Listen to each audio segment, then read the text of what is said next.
When my family turned against me over a simple request, I've always been the one who tries to keep the family glued together.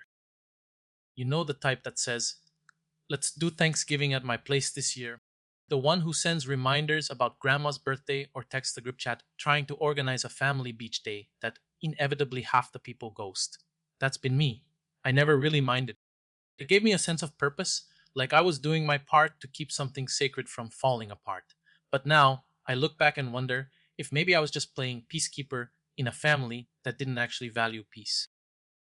The turning point came when I moved into my first solo apartment. After years of sharing places with roommates and doing everything on a shoestring budget, I finally got a decent paying job and found a small but cozy one bedroom I could afford on my own. It wasn't a palace, but it was mine. I was proud of it, genuinely proud.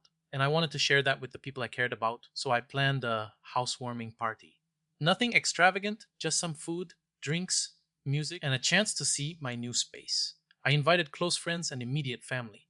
My parents, of course, a couple of aunts and uncles, my two cousins I still talk to regularly, and one friend in particular, Jamie. Jamie had been my rock during the move.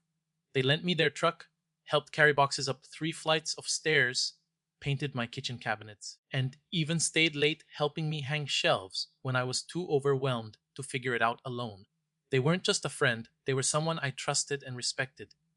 Before sending the invites, I asked my mom if it would be okay to bring Jamie. Her exact words, Of course, sweetie. Invite whoever helped you move. You know we love meeting your people. so I did. The night of the party, things started off well enough. People showed up, brought wine and candles, and mismatched kitchen towels. Jamie was helping refill snacks and chatting politely with whoever wandered into the kitchen. They're naturally easygoing, so it wasn't surprising that people gravitated toward them. Then Aunt Linda showed up. Now, if there's one person in my family who knows how to kill a vibe, it's her. She walks into a room like she owns it, and if she doesn't, she'll make damn sure everyone knows she should. She's the queen of fake smiles and loaded compliments. Oh, this is cute, she said as she walked in, glancing around. So rustic. I braced myself. She doesn't like people she doesn't know. Jamie greeted her warmly, and she gave a tight smile before turning to me and whispering, "Who's this one?" I told her, "This is Jamie. They helped me with the move." She nodded, lips tight. Thought this was a family thing. I should have said something then. I should have put my foot down. But it was my party, and I didn't want a scene. I just smiled and said, "Jamie's practically family at this point." But she didn't let it go. Throughout the night, she kept dropping snide little remarks. At one point, I overheard her tell my mom, "Seems like we're opening up family events to the public now." And later, when Jamie was chatting with my cousin and laughing, she muttered loudly, "Getting a little too comfortable, aren't they?" Jamie heard that. I saw their faces fall. I pulled them aside and apologized. "She's always like this," I whispered. "Please don't take it personally." Jamie gave me a tired smile and said, "I'm okay. I just don't want to be the reason for any family drama." Too late, the next morning, my mom called. I expected a "thanks for hosting." Instead, I got hit with, "We need to talk." She said some of the family was uncomfortable with Jamie being there, that I should have warned people, that this was supposed to be a family event and inviting an outsider changed the tone. I was stunned. "Mom, you told me to invite whoever helped me. Jamie was the biggest help I had." She sighed. "That's not the point. It's just people talk. And boy, did they talk." Over the next few weeks, I started getting cold shoulders and vague texts. My cousin canceled plans. My aunt declined my invitation to coffee. And then I found out Aunt Linda had been telling people that Jamie was trying to insert themselves into our family circle, that I was replacing family with random friends and putting strangers before blood. One uncle even called to ask if I was going through something, as if including someone in a party was a cry for help. I was floored. Every attempt to explain only seemed to feed the drama. Some family members sided with me, but most didn't want to take sides, which was basically the same as not supporting me. I felt completely abandoned by the people I thought I could always count on, so I stopped trying. I went quiet. I didn't show up to Easter.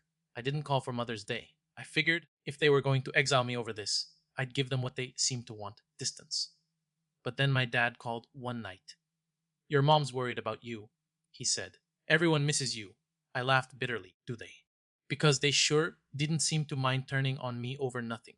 That conversation stuck with me, and a few days later, I decided to do something about it. I asked my parents to help me arrange a sit down. Just dinner, no drama. Everyone was invited. Everyone was allowed to speak their mind. To my surprise, most showed up. It was awkward at first. We ate spaghetti in tense silence until I finally put my fork down and said, I want to talk about what happened. I told them how hurt I was, how betrayed I felt, how Jamie had done nothing but support me and yet was treated like an invader. I said I didn't understand how a family that claimed to love me could believe I was trying to replace them. And then I said this: if your love for me is conditional, if it only exists when I don't step out of line or invite the wrong person into my life, then maybe that's not love at all. Aunt Linda didn't speak at first. She just stared at her plate.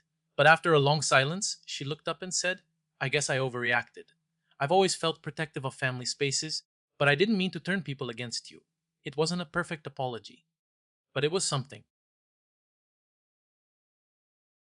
Other people chimed in, some defensive, some apologetic. Some just shrugged and said they got swept up in it all. I didn't walk out of there feeling like everything was fixed, but I walked out feeling heard, and that mattered. Since then, things have improved, but I keep my boundaries stronger now. I'm still the one who sends birthday texts and plans the occasional get together. But I've learned I can't hold everything together by myself, and I don't want to. Family is supposed to be about love, not control, not guilt, and not conditional acceptance. So now I only show up when it feels safe, when it feels genuine. And Jamie, they're still in my life, still my friend, still family, whether my relatives like it or not. What an interesting story. Let me know what you guys think in the comments and don't forget to like and subscribe. Maybe even share the video with your friends. Thanks for watching or listening to the story. This was Red the Teller.